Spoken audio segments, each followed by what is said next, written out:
Hey, hey, happy Monday, DDs. Hope everyone is having a great start to the week. Welcome to yet another episode of Titan Talk. I'm Isiah, community lead. Killgoon joining me as usual, but we brought in a special guest for our Monday episode this week. We've got Aggro from the design team. What's going on, Aggro? What's up, guys? Happy to be here. Always stoked to get a chance to come on Titan Talk and talk about the sick stuff we've been working on.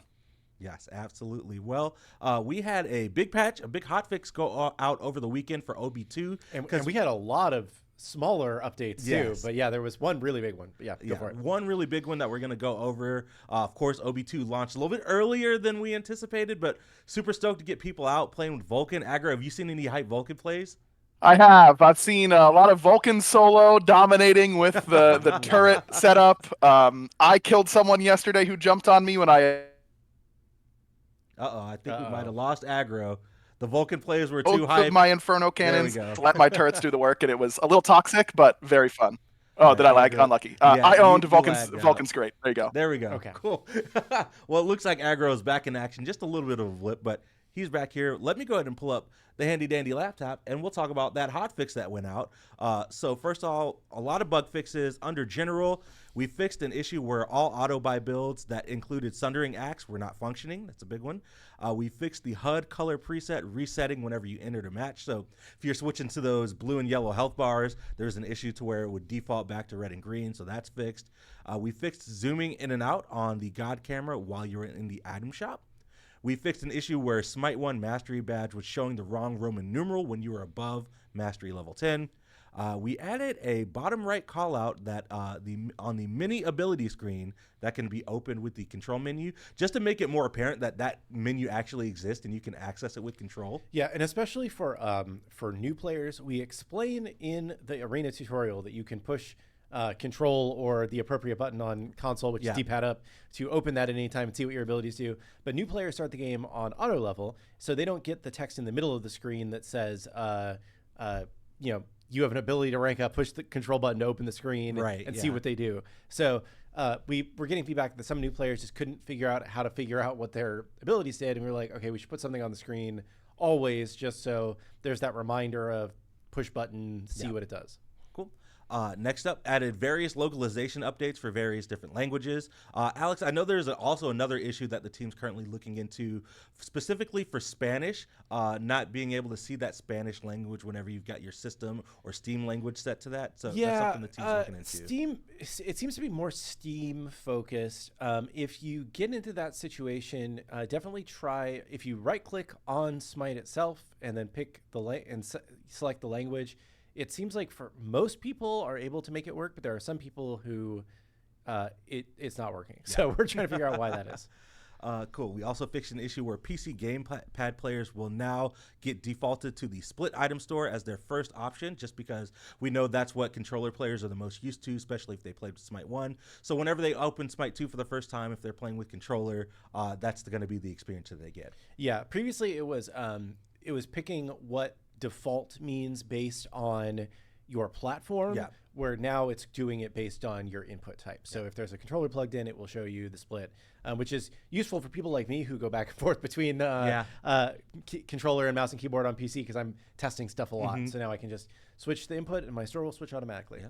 And then last up for general, for Steam Deck, the quit game option from the main menu will now function. So that's a big one. There's a couple other like weird little edge case things on Steam Deck we noticed. Like we just found a couple days ago that you cannot type in a player's name and click search to search for a friend on Steam Deck. Okay. Don't know why specifically Steam Deck it doesn't work, because it works on all the consoles and it works on PC, but not on Steam Deck. Yeah. So a few little things that we still need to clean up for Steam Deck. Yeah, cool. Moving on to game modes. For Assault, we fixed the crash condition whenever you were clicking on meditation in the item shop. That was a big one. For Conquest, the crystalline egg from the Naga buff is now sellable. So if you're looking to open up those consumable slots, you can now do that and get rid of it. On to Gods, Aphrodite, we fixed the targeter from the kiss icon on stealth targets, revealing them, which is a big one. Athena is up next. We fixed an issue with her aspect where targeting an enemy would cause her to jump up and get stuck. The aspect is now on and available for players to use. Don Zaburo, we fixed an issue with the new party animal skin that made it to Smite 2 this update, not leaving behind the stone textured model whenever you were using your ultimate. Fenrir, we fixed an issue allowing Fenrir to double bite after being CC immune, after biting CC immune targets. And then this is the big one. I was talking to Pon about it. Fenrir now detransforms more quickly after biting a CC immune target. So that's almost a balance change. Yeah. So definitely be on the lookout for that. Hecate, we fixed an issue where the ability to consume no mana. We talked about that on our last Titan Talk show with Pon. Vulcan, we fixed the dual mod not being able to be purchased on gamepad. We fixed the turret not targeting the totem in practice. And then we also added vertical targeting element for the ultimate. Yeah, basically we're getting feedback that it's hard to tell how far away the ultimate was when you were using it. Yeah. So we quickly got something in that should give you more of an idea of how far away it is. Cool. And then I believe this is the last section for that big hotfix that went out, I believe, on Saturday. Sound and audio. The Vulcan Thumper Pulse volume has been adjusted. Danzaburo's Party Animal Skin, the AO3 Reveal volume has been adjusted. Kepri and his Living Brain Skin, the AO2 Projectile volume has been adjusted. And then the Living Brain Passive Sound Effects, that volume has also been adjusted. So pretty big hotfix that went out over the weekend. Yeah. We're continuing to look at other stuff that people are reporting, and we're going to continue to hotfix over the course of the week. Always be patching, right, Alex? Always be patching. All right. Well, that's up for the big hotfix that went out over the weekend. The reason that we brought Aggro on, for those of you who may not be in tune with social media or may have missed the announcement that went out last Friday, we're going to be making some changes to CC buffering, specifically CC buffering in leaps and the way that they interact. And Aggro, before I pull up everything on the laptop, do you want to give us just a quick recap on that change and what's going on there?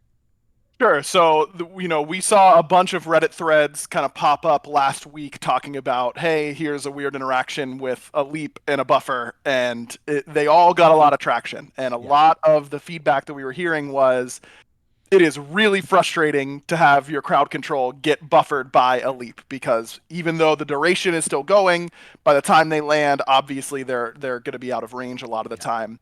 And we initially went with the buffering system in part because of leaps, because getting your leap canceled by CC was particularly frustrating. And we knew that we were just trading that burden of frustration from the leaper to the CCer. And we wanted to see how that was going to play out.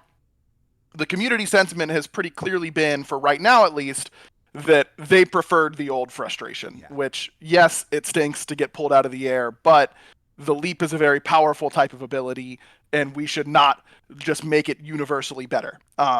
We talked internally about a lot of different options beyond just removing leaps from the buffering system. The most popular one that got the most traction internally was pausing any duration-based CCs while someone is untargetable in the air, and then resuming that timer when they landed. And that would have felt much better for things like roots, or roots don't get affected in that way, but stuns, fears, taunts, that type of thing. But a lot of the frustration is from abilities like Hercules 2 or Sobek 2, and those are not duration-based CCs, and that change would not have helped in those scenarios. So we've decided to go with the simpler, faster option, which is just removing leaps from the buffering system entirely. Now leaps will function exactly as they did in Smite 1, just like dashes do, just like channels do. But I would say that this is still something that we consider fluid, and that we are still looking for feedback on. I think the big thing to watch out for is, now that you haven't been pulled back to the ground for the last few weeks of Smite 2 play, does it feel worse than you remember to have that happen? And if that's the case, let's see what we can do to try and find a middle ground. The second big piece of feedback that we heard about buffering was that it just had a lot of buggy looking interactions. And there are some that we need to just address and how they function, but we think that a lot of those types of interactions are actually because what you're seeing happen is the ability will get to do the pre-fire animation, do the fire animation, and then instead of going into a post-fire like you're used to, we would put them into their CC'd state, whether that's the falling state or the stun state or whatever it may be. because players are used to seeing that post-fire finish and then someone enter that state, and because post-fires often will leave the character closer to their neutral pose, which means the blend from whatever pose they're hitting into the stunned state or knocked up state would be a little bit smoother. We want to experiment with just allowing the post-fire to continue during the CC time, and then with any remaining time, put them into that CC'd state and see if that just feels better, looks better, feels more natural.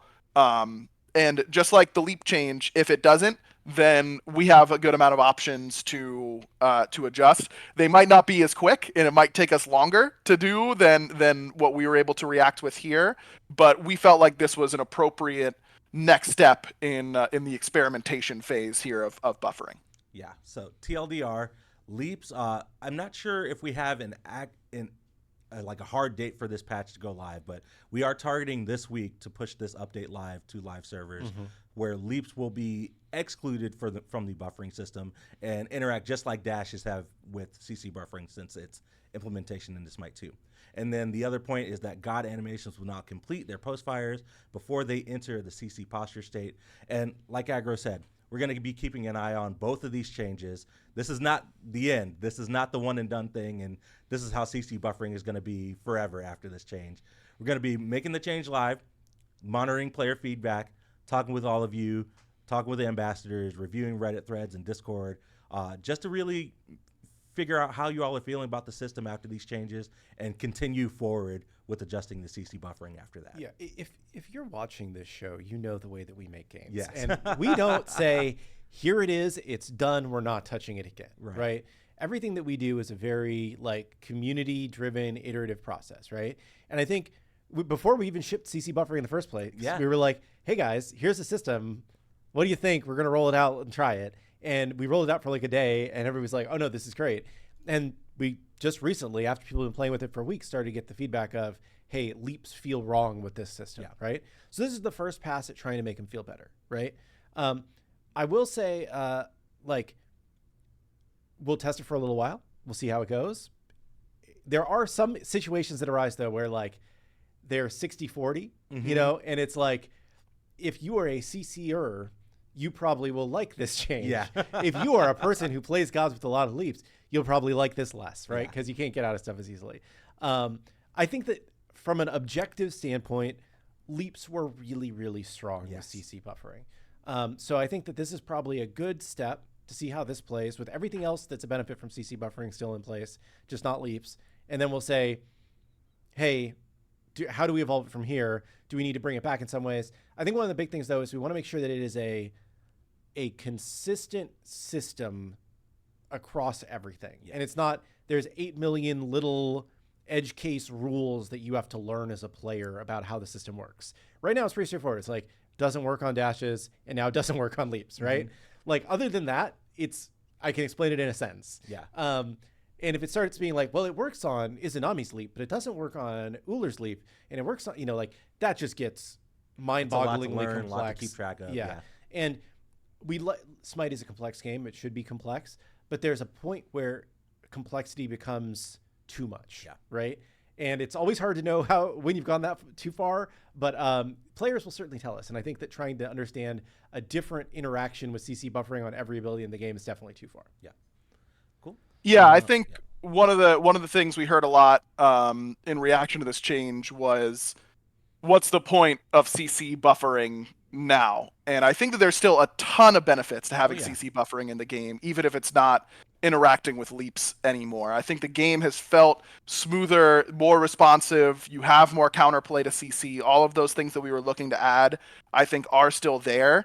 It's just a matter of, like Alex said, does it just feel too strong to have on these movement abilities? Should we explore alternate options? That's what we're looking to find out with this next test. Yeah, for sure.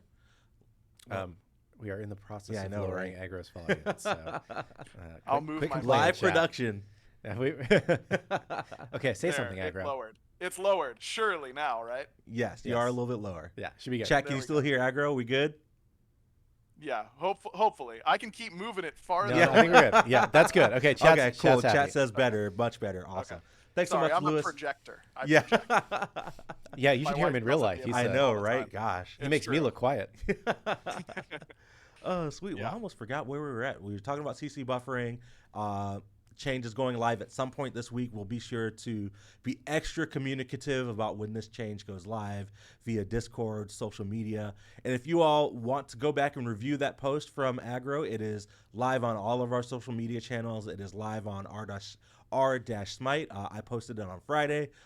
You can also review that post and take a look at all the discussion that's been going around about the change, and we'll be looking at feedback and figuring out the best path forward going forward. Yeah, and I mean, I think we've been very pleased with the system overall. I think 90% of people playing Smite 2 are very pleased with the system overall, Absolutely, right? yeah. It's just, let's hammer out these edge cases in a way that feels like it's a consistent system, and it's not just like we're, taking a pair of scissors and cutting a little edge off. It's like, how do we change the shape of the overall piece of paper to fit? So yeah. Cool. All right. Well, that was all that I had for the big talking points for today's show. So I figured we went kind of long on our Friday show talking about balance. So let's open up the floor for questions. We've got about 45 minutes to hang out and chat with the community. So everybody in chat watching, what do y'all want to talk about? We've got Aggro. If you've got any design specific questions or balance questions or questions about CC buffering, he's the perfect person to ask. So we're hanging out and we're chilling. What's going on with everyone? This question, when can we expect timers to be added to Ultimate is down? It's on the backlog, but it's a ways out on the backlog. I think there's some more important stuff we're trying to get to first. So I don't have an exact time for you, but it's something that is on our to-do list. Yeah. I saw a question about could we make certain displacement abilities ignore CC buffering. Being able to buffer out of On Her Impale is weird, but being able to buffer out of Ullrstad feels correct. Yes, we can just decide on individual abilities, hey, this shouldn't allow any buffering to happen. Fenrir Alt does that currently, where you cannot buffer anything into Ragnarok. We want, as Alex said, the more direct and clear the system rules can be, the better.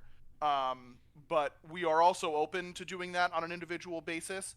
And I think that going with these larger changes and then finding, okay, now we just need to dial in on individual abilities is the correct way for us to be doing this. So yes, we can.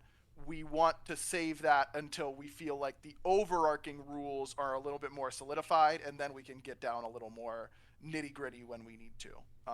But that type of feedback that, hey, it feels like On Her AO2 shouldn't get buffered on are good points of feedback for us to get. From Tatsumi Bro, Vulcan turrets feel crazy weak compared to Smite 1. Vulcan buff win. Aggro, do you have any insights? Have we gotten any data from Max about Vulcan's performance? I know we're still only, 48, 72 hours from his initial release, so. Something like that. Let me take a look and see if we got anything. I have been top damage in every game I have played as Vulcan, so maybe I'm just good. I don't. That's clearly not the case. We know that. We know that, Alex. We know you're an absolute terror in those arenas.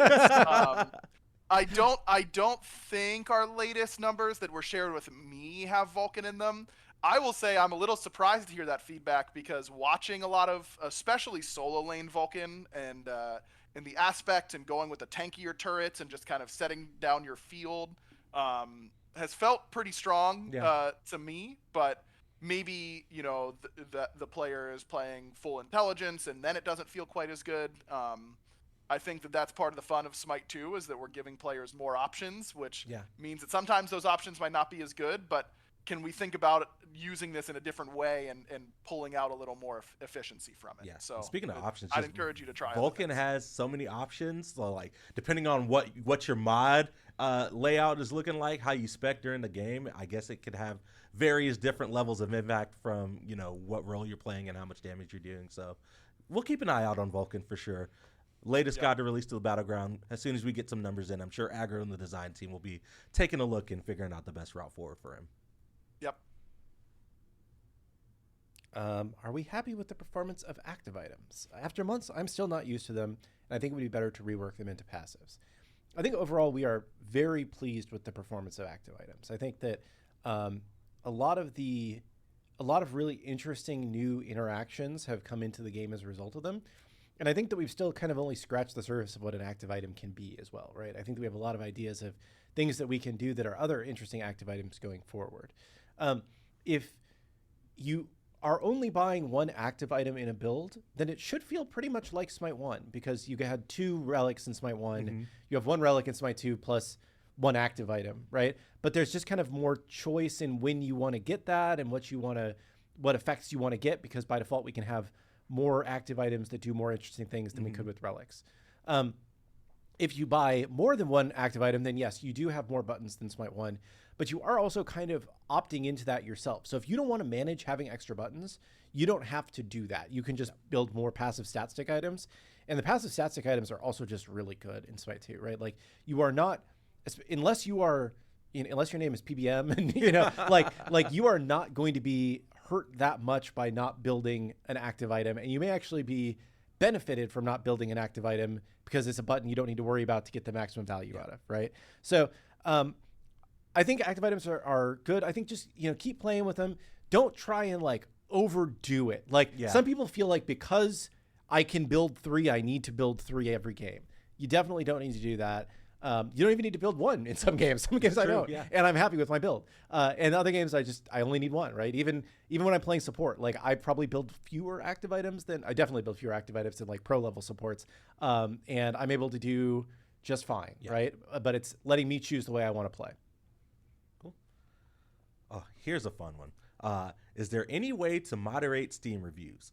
Talking about the blatantly hate raids and misinformation reviews. So there is not a way to moderate Steam reviews. I know our team has been pretty diligent about going in and just adding developer replies to reviews to kind of correct a little bit of that information, add some more clarity about some of the systems and stuff that are in the Smite 2 that people may be confused about. Our goal is to just over-communicate about everything that's in Smite 2, just because we're trying to hit things from every angle, and there's so much in Smite 2 that we would just want to make sure that it's better to just communicate more than communicate less, right? So that's been kind of our strategy when it comes to Steam reviews, and I wouldn't worry about it too much. We're doing a really, really great job at just trying to hit those Steam reviews and reply to people who may be replying negative with misinformation. But as always, the Steam reviews are only one aspect when it comes to community sentiment. We're monitoring Reddit, Discord, all the other social media platforms when it comes to Smite 2 as well. Yeah, I think we feel like the game is heading in a good trajectory. We feel like the general community, one of our coworkers who has been around a lot of game launches, like dude worked on EverQuest back in the day. Like, he's been in the industry for a long time. He was like, there's something wrong with your Reddit. It's the most positive group of people I've ever seen on a Reddit, because people are actually like generally really pleased with the game. And if you go one level beyond just looking at the Steam reviews, I think people will see that Smite 2 is in a pretty good state right now. Like, we have a lot of work to do, don't get me wrong, but like the trajectory is really solid. So we similarly wish our Steam reviews were better, you know, but I think that as a whole, the community feels in a pretty good place, right? I had a question I was going to answer, but then I started going down that route. There's a question on, I remember what it was. There was one that was said, it was going to be a good news, bad news answer. Will I be seeing my RuneScape skins back in Smite 2 that I spent my hard-earned cash money on? And can I expect to see a Wheelish be added anytime soon? Good news, a Wheelish is soon. I believe about 5 weeks from now. 5 weeks, 6 weeks from now, something like that. So not too long, you'll see a Wheelish in game. Bad news, any skins that were for Smite 1 that were like crossovers with other IP required their own unique business arrangements that allowed those to happen. And those arrangements were just for the game Smite 1. So we can't just bring those over to Smite 2 even for free and give them to you if we wanted to, right? We'd have to come to a new arrangement with the rights holders. And in some cases, that's not a feasible thing to do anymore, right? Like, so Ruby has changed hands since we worked with them. And there's some other ones that that's just very public, so I don't mind talking about that one. There's some other ones that just the situations have changed around them, right? The RuneScape guys are great. We've worked with them for a long time, but still, it would be a new arrangement. We would have to give them some amount of more money. We would have to work out a new deal, and it would basically be like a new crossover event. So Currently, there are no plans to bring any of the Smite 1 crossover skins to Smite 2 because of those business issues, not because we don't want to do it. Yeah. You do, however, still get legacy gems for any money that you did spend on those skins in Smite 1, and you can use those on for either 50% off all new content that comes to Smite 2 ever, basically. There may be a couple exceptions, again, maybe due to crossovers or something in the future, it depends. But 99.9% of all new content will be 50% off with your legacy gems, able to spend half of it, right? Or you can get classic skins that we poured over from Smite 1 with 100% legacy gems and just get stuff for free in Smite 2. So, you know, it's not exactly what you paid for, but you do get money to be able to get new things in Smite 2 with it. Yeah.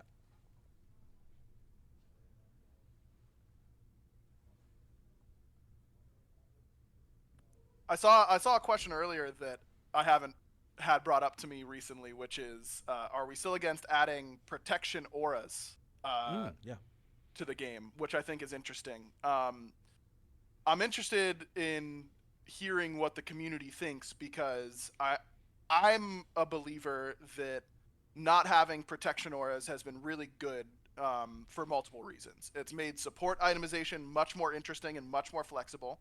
You haven't been pigeonholed into buying the thing that'll keep your backliner alive. It has made more types of supports more viable because you don't need to stand next to your backliner in order to make sure that they have the protection aura. And it's made backline on backline damage much more lethal. It's made assassins feel stronger. I think there are a lot of benefits to not having protection auras. They're also just hidden power, Yeah. right? Like, Right. you don't even notice how much they change the game. And like, you want it when you buy an item to feel like, I got an item and I'm stronger. Yeah. And buying protection aura items, you buy it and you're like, it doesn't really feel like it did that much, but then it actually just did a tremendous amount. Sure. Yeah, I completely agree. And, you know, it was always a huge game meta warping type of thing in Smite 1 competitive, where if one support had it and the other didn't, it caused a lot of issues. So in my opinion, personally, not speaking for the entire design team, I have enjoyed not having protection auras, but more things for supports to do to help save their backliners that aren't just always on protection auras are certainly on the table for us, and a great way for us to utilize the active system like Alex was talking about earlier. We could give protection auras, we could give you a protection buff in an AoE on a cooldown, and I think that would be much less offensive than always on protection aura. Two quick ones. Will there be an option to disable mouse smoothing? I have no idea. I will ask about it after this. I didn't know that that's a thing that we were doing, but I can ask. And then, what was the other one I was going to answer? Oh, there was somebody who said that they were trying to get their Donzaburo party animal skin in Smite 2, and it wasn't transferring properly. I know that it is transferring properly for some people. So if there's a chance that you can get into a weird state where you just need to log into Smite 1 again, and then the next time you log into Smite 2, it'll recognize that you have the skin. So not great, but yeah, try logging into Smite 1, see if it fixes it the next time you log into Smite 2. I saw one on, would it be possible to get item stat tooltips, like how much damage Shell is blocked or bonus damage Heartseeker is done? I have no idea where it is or you know what priority it is taking, but I can confirm that that is something that we have been wanting to do since day one, because I know I brought it up as soon as I moved over to Smite 2, and they said it's something that's on the eventual plans. But obviously can't make any promises. Killgoon, take a mental note. If we could do it, those would be cool trackers, right? Like, I don't know what level we're saving that data on, but could be cool trackers to have, like, you know, how much damage I blocked with Shell or etc. So that's interesting because pretty much all of our trackers right now are God level versus like account level. But yeah, that is interesting. Yeah, I'll add a note. This is a really important one, guys. Innocent Rabbit, somehow a mod in this channel, I guess. Right. Hey, Aggro, do you ever feel bad about being a co-conspirator to... Oh, he froze. His greatest embarrassment. Average win by rolling conquest. No, not my internet now. I'm about to roast Max. Not now. You're back. This You're back. is where I need it. Okay, I'm back. Thank goodness. Yeah, you're back. Let me tell you all a story about one of the greatest balance beating moments of all time. Max, the czar of stats, you know, comes in, just distributes knowledge, makes our job so much easier, and we do nothing but mess with him for it. And Caleb, aka Mifflin, aka Smeek, one day messaged me separately on Discord. We're all in the meeting together, and he messaged me and goes, "Watch this. I'm about to get Max so bad." And he goes, "Hey Max, we should figure out what role wins the most. You know, like does ADC role win more than support role?" And Max is like, "Yeah, how have we never thought about that? Like, I should really look into that." And he's typing away for a few moments while we're all talking, and then he goes, "Wait, there's one of each role in every game. The one has to win and has to lose." And we all just burst out laughing. It was unbelievably funny. It was a great called shot from Smeek that watch this, I'm going to get him, was just, it really added to it for me. Oh, that's great. And no, I don't feel bad, by the way, Max. I was happy to be a part of it. Couple quick ones. Space Station asks, when's Rama coming back? I believe 3 weeks from now. Yeah, 3 weeks from now. Yeah, so pretty soon. So that's something to look forward to. Yeah, shout outs to Space Station. Got to hang out with Mari at Vegas, Nice. which was awesome. So, could you add a way to get gems? That's the only way to get the new gods on release if you don't have the Founders Pack. So you can get diamonds through daily logins, through playing through Ascension Passes. Even if you don't buy an Ascension Pass, there's I think 250. I'm not sure the exact number, but there are diamonds on there, and you can get gods that way. I would also say, if in any way you can afford the Founders Pack, the Founders Pack is a really good deal, and it more than pays for itself.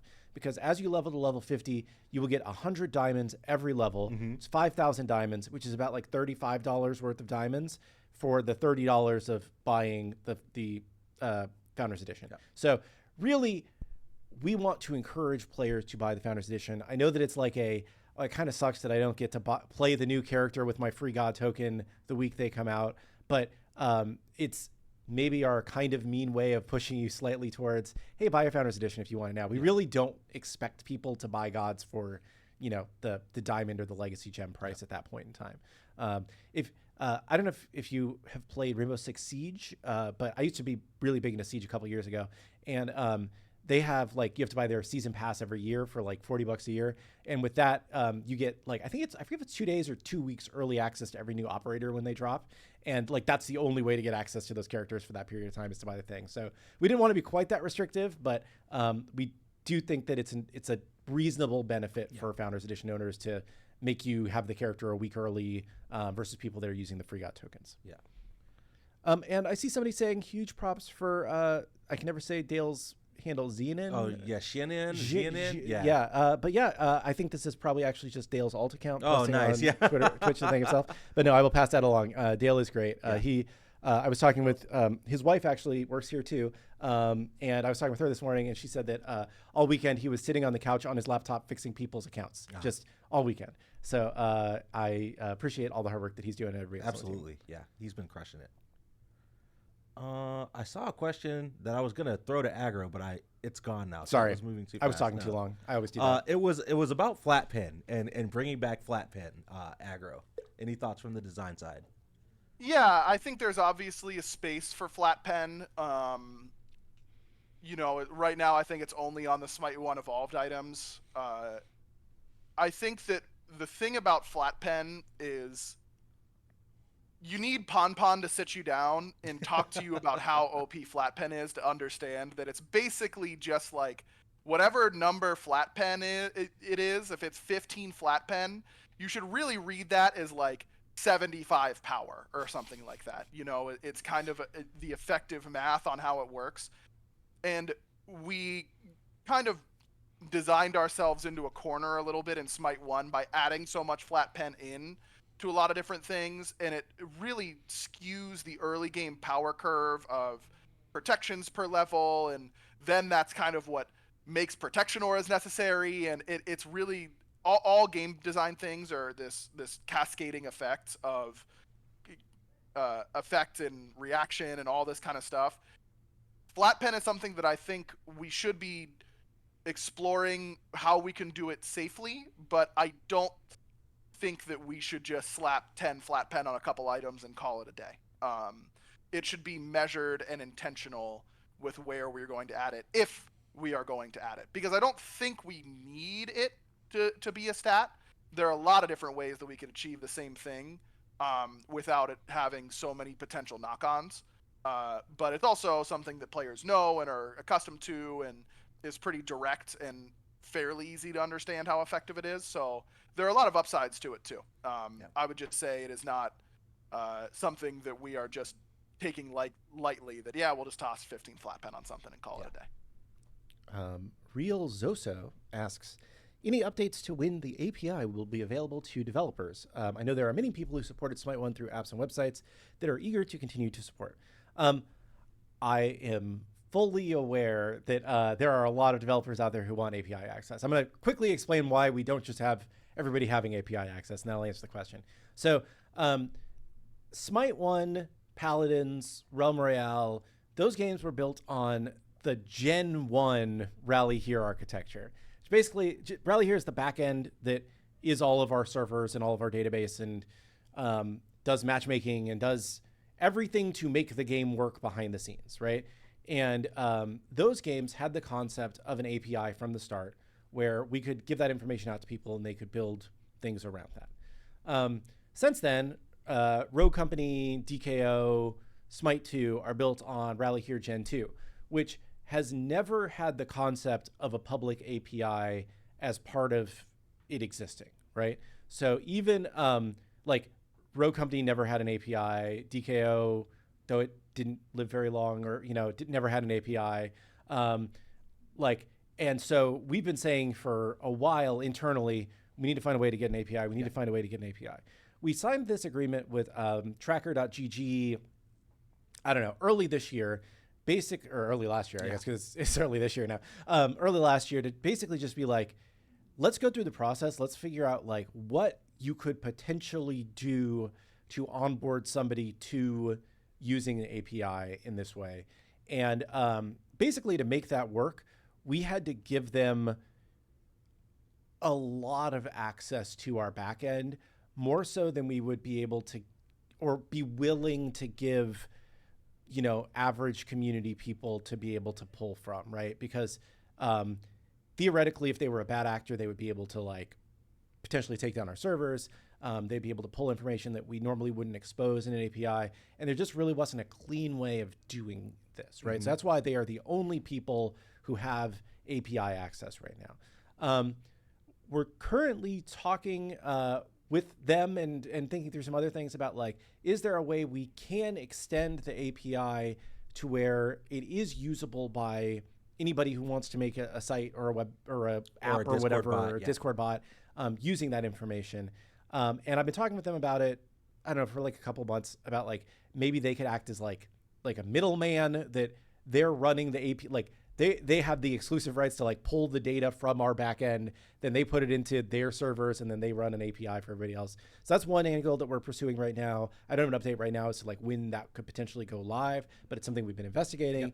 And then we're also talking on our side about like what things we would need to do to be able to make an API that runs off of our actual in-house data center that would be safe for people to use without wrecking our servers or getting stuff they shouldn't get. So way more information than 90% of the people listening to this wanted to hear. But for people that asked the question, I think that's probably as much detail as I can give right now.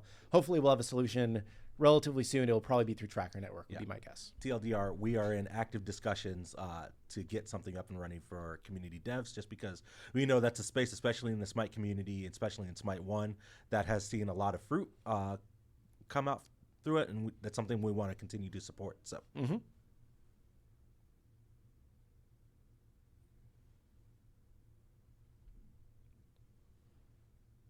I was talking and I wasn't reading questions. You guys didn't have what questions are good? Oh man, I wasn't reading either. Are there plans to rework items without passives to have passives, or are they just going to be stat sticks?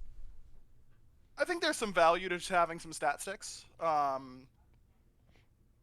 I don't know that everyone feels that way. I think that there are a lot of different ways to make stat sticks more interesting. Whether it be like, we've got luxury stat sticks right now with things like Wish Granting Pearl, where it's just a very expensive, high health, high intelligence item, and that's just what you're getting. And it feels like a strong power spike to buy if you can save up for it.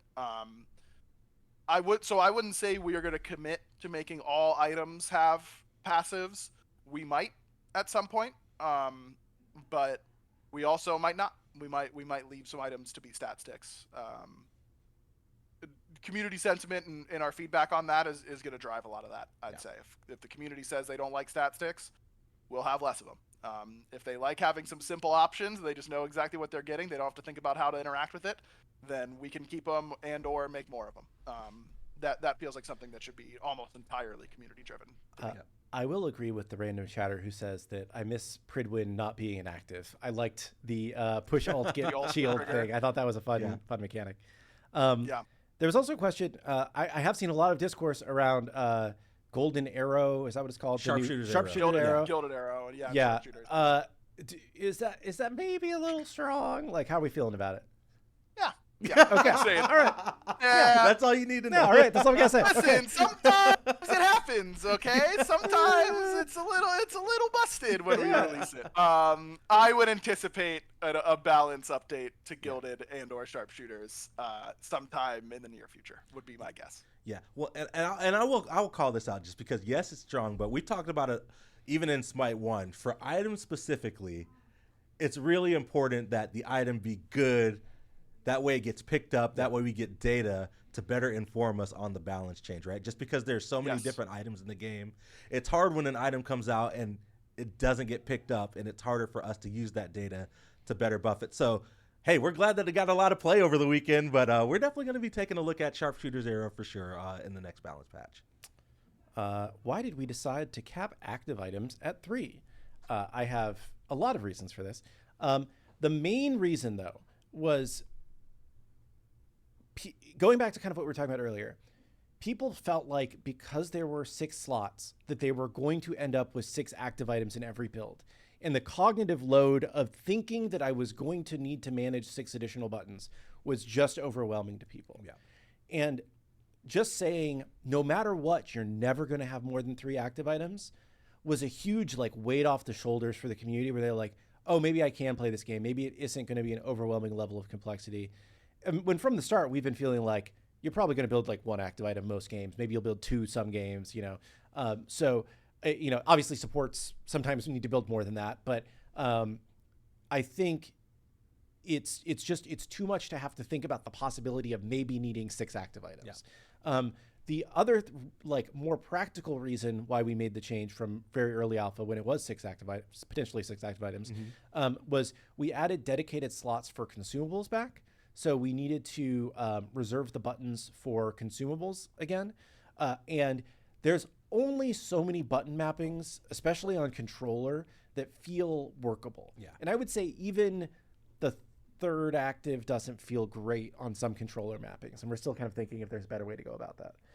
But that's kind of why we have 3. We should walk back up to 4 plus the 2nd relic. That goes to we don't have enough buttons. Like if we wanted to go to a 2nd relic, we would have to go down to 2 active items. Like we are capped on buttons right now, and we don't want to go back to a 2nd relic. I'm just gonna say that too. I've seen this a couple times. Any updates on Zeus Tier 5 animations, effects, and visual pass? Yeah, it's something the community not the community. It's something that the art team is aware of, and I don't have an update for it, but it's something that has been brought up. We have a doc of everything that isn't quite at parity with Smite 1. Cool.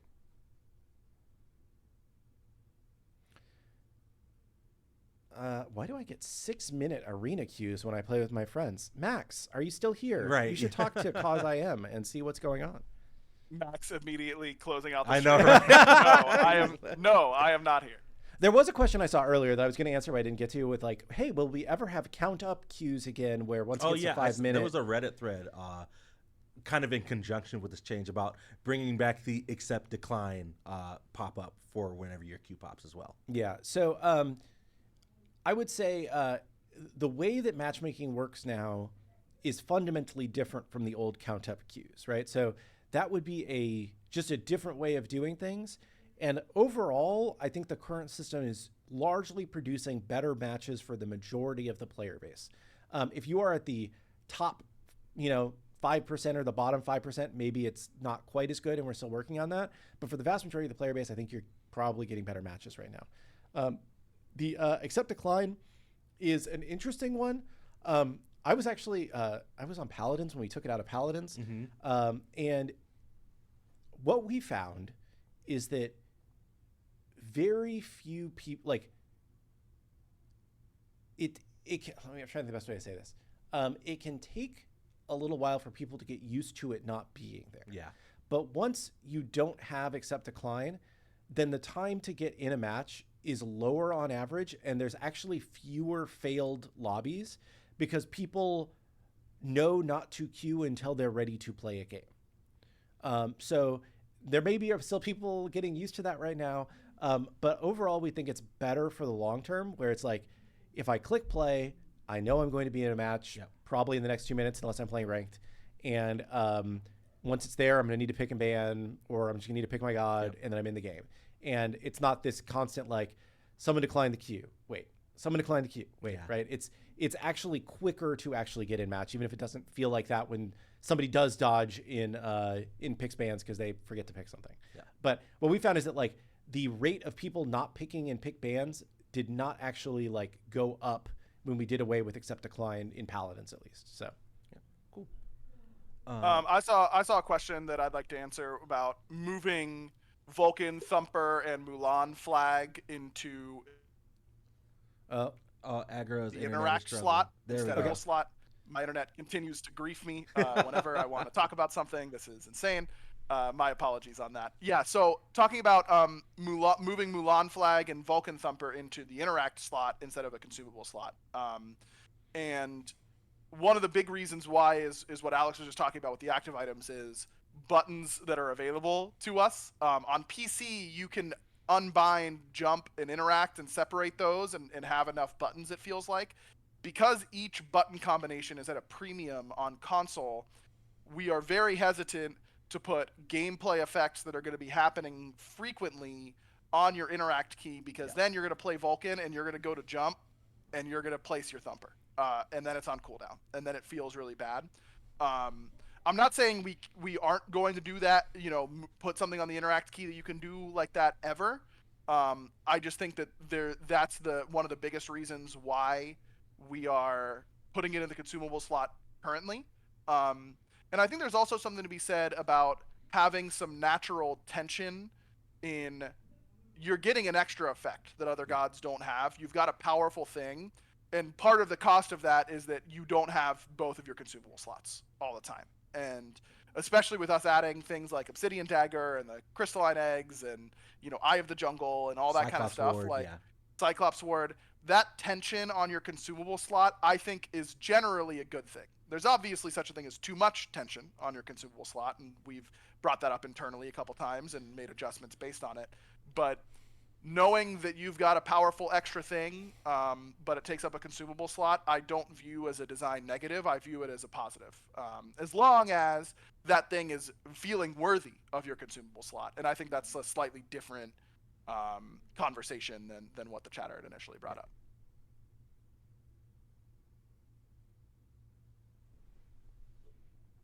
I saw a good question before Aggro started talking and I lost it. I've got kind of two that go together. There's a question of, has the god schedule been moved up a week with the release of Vulcan and Kabrakan last week? And then another question of, from saying slowing down after 50 gods to 1 god per week, what changed, and are you focusing only on gods or 50-50? It's good questions. Both good questions and kind of related. So the current expectation is that we will not have a god this week, and that we will drop Hoonbots early next week and get back on the 1 god a week schedule, because we shipped Vulcan early. So hopefully that doesn't feel like a broken promise, but we shipped 2 gods last week, so we don't have a god to ship this week. There's a chance that Hoonbots comes out at the end of this week, but I'm at some point there's going to be a week where we don't have a god because we went early with Vulcan. So, that's where we are right now. We'll follow up on that when we know more. In terms of the slowing down after 50 gods versus this new pace that we're talking about, we actually are slightly slowing down. We were shipping like 3 gods every 2 weeks for a little while, which is absolutely insane. And this, especially for what the team had to do to be able to get onto that pace, this new 1 god a week schedule is actually slower than what we were having to run to be able to get to 45 for free to play. I will say like why we decided that this was worth doing. 2 reasons. Number one, the two biggest things that people say keeps them from playing Smite 2 from Smite 1, right, is we're missing gods and we don't have skins, right? We don't have a clear solution for all of the skins, but we need to be moving as quickly as we can on getting all of the gods over. And there needs to be hope in the player base that your god could be coming soon, right? The other thing that's just super important that we've seen from looking at a lot of these other games that have released in 2023 to now, right, is that once you go free to play, the demand for content is insatiable. And people are used to like when you think about the games that are really big right now, like Fortnite ships like insane amounts of content every week. It's like, oh, this week we're doing a crossover with Marvel, and next week we got Family Guy, and then we got, Superman's coming, and it's just like, what the hell is going on, right? But that is the pace that players expect nowadays, and unless you constantly have something new for players, then the game feels old and lame and boring, and it will die a quick death. So it was incredibly important to us that there is something big and new and special every week, so that there's always something new to come back into Smite 2 for, because otherwise we felt like we didn't have a chance. So that's why like having a god every week is just really important to us. And like I said, we are going to have to pay the price at some point here because we ship Vulcan early and there'll be a week without a god. But I think it was worth it to get Vulcan in ahead of last weekend. So. I've seen a couple of people bring up Xbox performance in particular. I know we added a lot of stability improvements in the hotfix that went out over the weekend. I will take some time and chat with Jordan and Dale after the show and see if we can pull up those crash rates and see if we can dig in anything. Yeah, I actually had made a note as well. Xbox crashing issue on my phone. Nice. It's like because I thought we had fixed most of the major crashes. So if there's something that's still an issue, we'll take a look.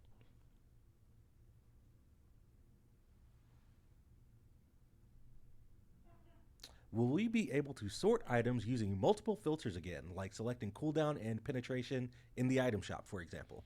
This is one of Travis's biggest complaints about Smite 2, and I hear about it every day because I share an office with him. Yes, so basically what we need to do is we need to add the check boxes back to the list of stats in the store so that you can either just click on the name of the stat and filter by the one stat, or you can click on the check boxes and filter by multiple stats at once. This is on the roadmap, I believe in the next couple months. I don't remember exactly when it is, but that is something that we know we need to do soon. Are there any paces / expectations on the speed of new aspects? Are they on the schedule 2 aspects a patch, like with Vulcan, or whenever they come? Aggro, maybe more to you. You're like, I don't know. We're just going to cook as quick as we can. We're cooking as quick as we can, for sure. I think we've had, some light discussion on it that I've been there for. A lot of things like that are decided with people much more important than me telling me, hey, we've got to get this many aspects for each update. So I'm not sure, but I can tell you not a day goes by where we don't bring up an aspect for a god and someone is thinking about it or working on it or something like that. We are committed to making as many aspects as we can while trying to keep the promised schedule that we have. Cool.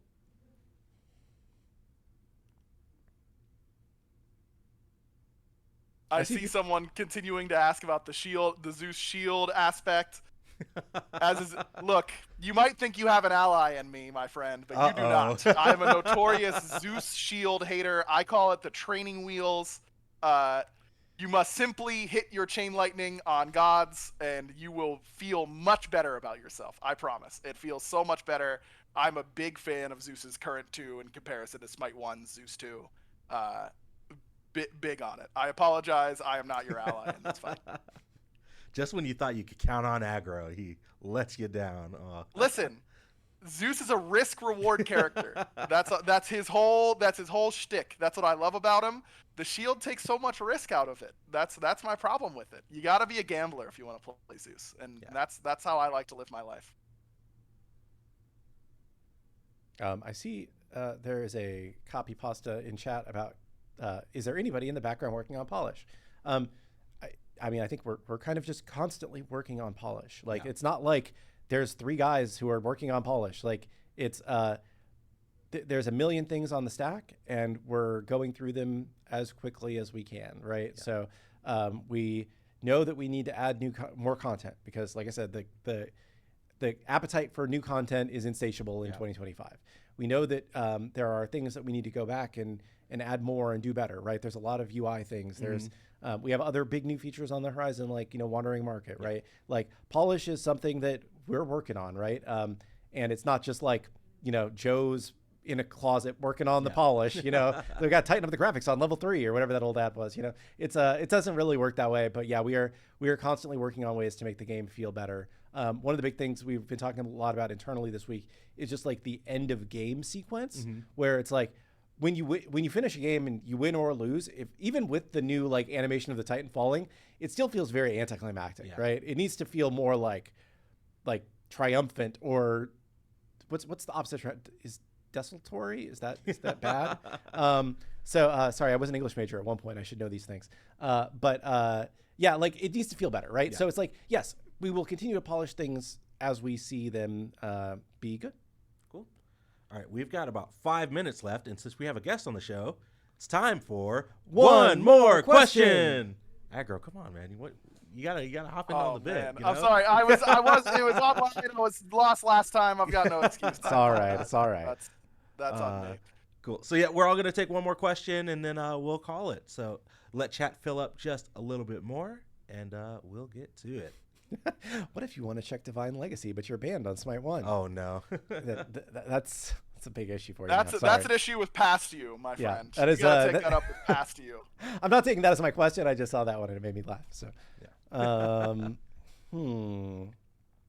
I see a couple people asking about Pro League and esports announcements. I will say that Hindu Man and Cooper and the entire esports team back from Vegas. They're going to be taking some time this week to talk through plans, and hopefully within the next few weeks, you should be hearing from Hindu Man and the team on our plans for esports. But let's give them a little bit of time to cook. That script last year was absolutely amazing, so I'm just going to give Hindu all the time in the world if the script is going to be anything like it was this past weekend at Vegas.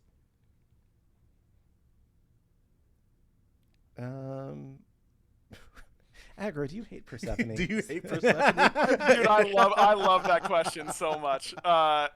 No, I don't. I know that chatter has been spamming about me saying on my podcast that Persephone is the god I am most scared to port. I think I am a SMITE designer with a brain, and so I am scared to port Persephone. Yes, I think we all should be scared when it comes to that. But that being said, I think we've learned a lot, and I am an optimist in our skills as designers. And it might be hubris, but maybe I think we can do it this time and make everyone happy. It's just the old Persephone, but I can destroy the plants, and then I think everybody's happy, right? Like I can send you. Maybe this is too spoilery, but I feel like it's in the spirit of Titan Talk, and Alex can yell at me afterwards. It would be a Titan Talk without at least one spoiler, Not long after I joined the SMITE 1 design team, I came up with a Persephone rework pitch that was accepted and nearly began work on, and then at the last moment some things came up and we pivoted off to something else. But we had a plan in place. I think I'm still confident in that plan, and I'm sure with what we can do in SMITE 2, we can do even more cool stuff. So in some ways I'm excited because I think we can put together something that scratches the itch that the old Persephone players miss, but doesn't bring back the toxic cycle that old Persephone was. And it might fail spectacularly, and everyone will hate it even more than the Persephone rework we did. And that's the risk. But for me personally, if you're asking for my opinion, I think that Persephone, yes, we should be scared. I don't think that we should bring over original Persephone wholesale or current SMITE 1 Persephone wholesale, and we should try and find a way to meld those two together a little bit. Idea from chat: Persephone, but every plant is reduced with a mini Hades ulting. Great. Yeah. Let's ship it. Let's ship that. Yeah. Let's ship it. And sorry, I still have to do my question. Sonic Keyblade has asked a lot of times, so I will answer his question. In SMITE 2, can we get a way to buy things without using our legacy gems? Because I want to save them exclusively for the ported SMITE 1 skins. Unfortunately, we have no plans to support that at this point in time. surprisingly makes it a lot more technically difficult to be able to support multiple purchases. That isn't just like a flowchart where if I have this, then spend this first, and then working its way down. Also, it doesn't really, because the currency is worth what it's worth. Our feeling was like it's not going to make much of a difference in the long run, because it's either I save 50% off of something now or I get the same value of something else later, right? It's the same value always. So most people, it feels like the correct solution should be spend it and get the value out of it early so that I'm not sitting on it at the end waiting for something that never comes. Or, like we don't want people to be encouraged to just like sit on their currency, right? Like it's better to use it and get value out of it. So yeah, that is the answer to that. Cool. All right, gents. Well, thanks so much. And our damage focus mage is coming. Yeah, we already said Scylla will be coming this year sometime. Yeah. So sorry, had to squeeze one more in there. No, you're Can I squeeze one more in as yeah, well? squeeze one more in. Let's do it. Yeah. I've seen some Bari teaser requests. I don't want to give away too much, but I've got 2 little nuggets that I want to share. I think that one of the things that coming out of my god design process in Smite 1 was that I think Maui, Ishel, and Maman Brigitte, the 3 that I led, were a little too hard. They were a little too difficult to play, and so I was like, okay, I gotta try and do something a little bit easier. And then AJ came to me with that I was gonna be doing Bari, and I said, okay, these are the things that I'm gonna be looking out for, and that I want to make her a little easier than those gods, so they can be a little more successful. And he said, don't bother. You can make her a little. Make her as hard as you want to make her. And I think she will be difficult to pilot perfectly, but hopefully very rewarding when you do. And the second piece that I wanted to share was that I felt really confident about Bari's design direction, very excited, but then Aladdin happened, and Aladdin just pushes so many boundaries and does so many crazy things, and we all saw the excitement level that the community had about all the new things that he was doing. And so I had to go back to the drawing board a little bit and add 2 completely new features, things that we have not really done, and things that are a little crazy that I would have been like, I'm a little worried that she's going to do too much wacky stuff. But Aladdin's kind of set the bar high for that type of stuff. So I think that I'm hoping that as the god right after Aladdin in terms of new to Smite 2, I hope that I can deliver on the excitement level that Aladdin has kind of set there. We've got our sights set on Aladdin level hype, and I'm hoping we can deliver. She looks absolutely amazing. She does look cool, and from what I've seen of the kit so far, I am excited to see it in action. And so to think we'll be talking about her in just a couple months, right? Like, yeah, not even a couple months. Like we're already like 6 weeks from her coming out, something like that. Yeah, 6, 7 no. weeks. Yeah. Aggro's like, I gotta leave now. I gotta get back to work. No. Yes, I do. That's for sure. Well, we will let Aggro get back to it. Killgoon, Aggro, thanks so much for joining us for our Monday edition of Titan Talk. Chat, keep an eye out on our social media and Discord for news about when that CC buffering change is going to go live that we talked about at the top of the show. Look out for more bug fixes. Look out for maybe a potential balance patch at some point later on this week. We're just going to keep patching Smite 2, bringing lots of cool stuff for you all to try out on the Battleground. We will be back on Wednesday at 1 p.m. ET for another edition of Titan Talk. But until then, we will see you on the Battleground. And Aggro, will you do the honors? You can peach it.